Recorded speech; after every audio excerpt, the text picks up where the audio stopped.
understand how to use half deflection method to determine resistance of the galvanometer and to find out figure of merit of the given galvanometer. Here is the circuit and table and expression for it. Let us understand that. This is the first circuit. It is for the how to determine the resistance of the galvanometer, and its expression is given. This is the figure for the figure of merit, and its formula is given. Now if you understand, it is very simple circuit. If we don't consider shunt S and K to K, it is not there. So it is simple circuit. I am putting this one. So this is simple circuit. It is, they are all the components are in series. So we can say that once we connected this one, we have to take shunt and K2 in series, and we have to connect parallel to this galvanometer. So circuit is over. Now let us understand this expression. Expression is resistance of the high resistance box, resistance of this shunt R minus S, that's the same one. Now table is the resistance R for which deflection is giving even value.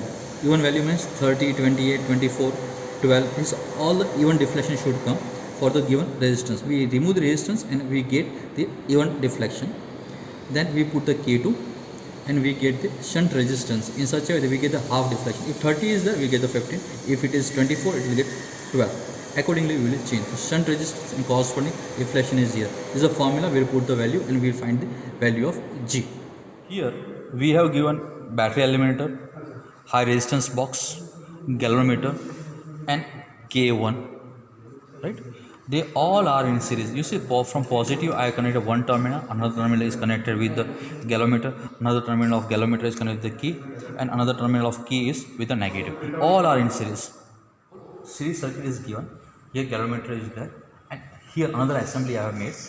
This is shunt, this is K2 now. They are in series. You can see the series. I have to simply put in parallel by the circuit.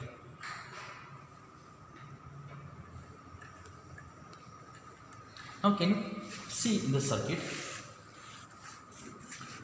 if I remove this much part, this is in series, and with the galvanometer, shunt and K2 are in parallel. That is I made. Can you see in the circuit also that same? This is a simple circuit now. Reading. Out of 4, if I increase the resistance, this deflection will, because I remove this K2 by the way. So again, previous situation is there. Now 300 is there. If I increase the resistance, I have actually made now it is 600 around, and I am decreasing this also 500, 200.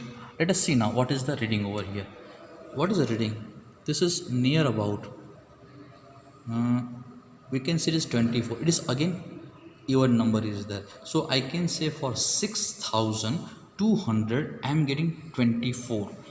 If you focus it properly, one can get it.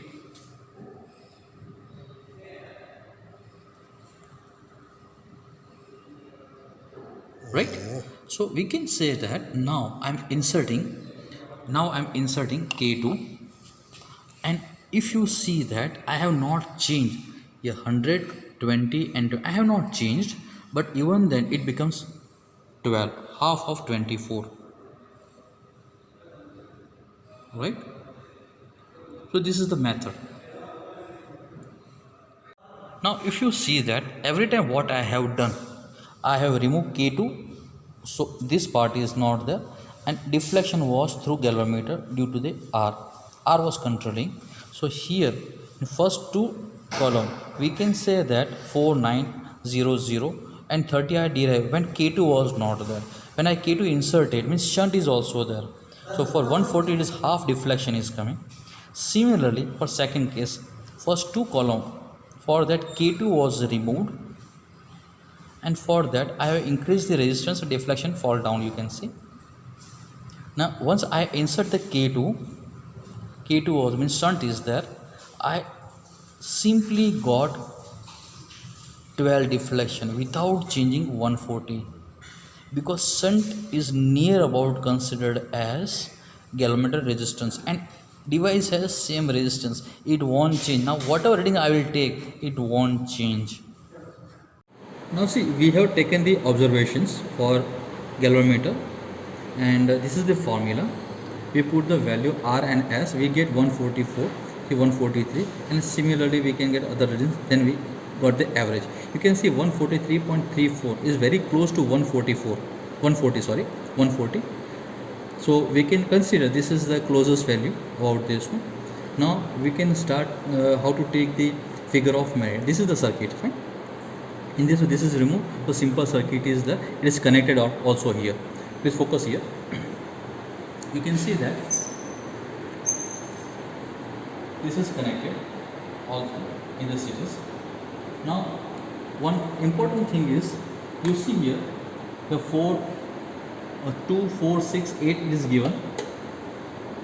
If I switch on, it should give 2 volts supply, but it does not happen. With the multimeter, if we check,